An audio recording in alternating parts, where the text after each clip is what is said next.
Hi, it's Cathy Cress again, and I am back with my YouTube channel, Geriatric Care 1, and I am doing our new playlist, Writing a Geriatric Assessment.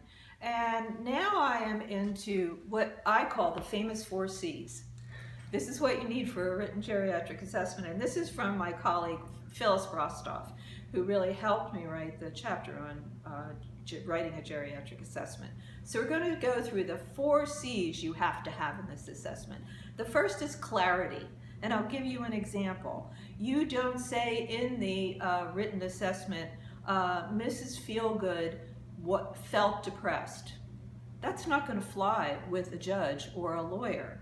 You have to say, when visiting Mrs. Feelgood on November 1st, 2017, Mrs. Feelgood stated that she felt depressed, because this gets submitted to court.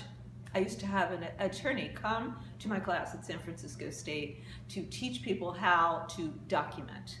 So it has to be clear in legal language. Okay, that's the first C. The second is cohesiveness, and this means what I talked about in the last YouTube, watch that, organization. So I don't want you to put that the client was depressed in the home management section. And believe me, people do this. I've had people write them forever. It has to be well organized. So you stick to each, home management goes in home management. That's it.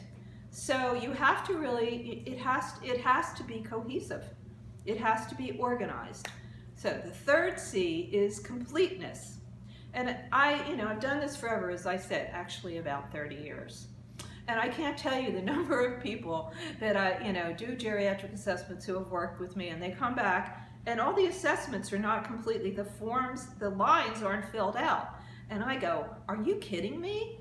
Because those questions are there for a reason in each of those assessments. So make sure you fill out every single line in the assessment, and then that you've answered the question fully. So, you have a client, Mr. Lear. Mr. Lear actually has been sexually inappropriate with his care providers. And the public guardian is asking, does he need 24-hour care? This isn't about the sexual appropriateness, it's about his falling. And so you say, yes, he needs 24-hour care, but he needs 2 12-hour shifts, and he needs male care providers because he's been sexually inappropriate with the females.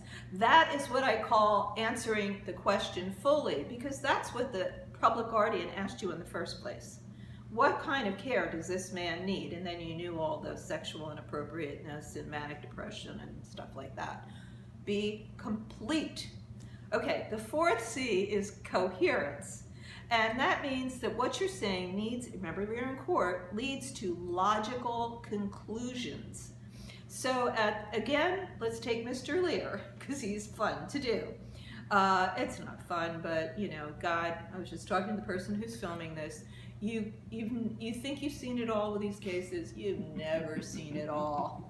Ever. It's just amazing what happens in these crazy older families.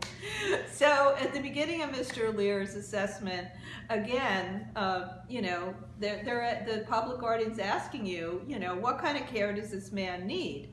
And again, I'm going to repeat myself. He needs males. He needs 24-hour care, but it's got to be 2 12-hour shifts because he's a fall risk, and it has to be a male.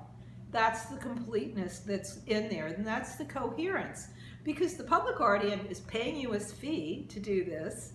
The judge, the lawyer, is expecting you to be the expert witness with your document, and the judge is sitting there going, oh my God. So there are the 4 C's that you have to have in your geriatric assessment that's written. And always go to my website, cathycress.com. Presently, if you see this later, it's not happening, but presently in 2017, I'm doing a workshop that's free, 2 hours on geriatric assessment, writing it, and you can find it on my website.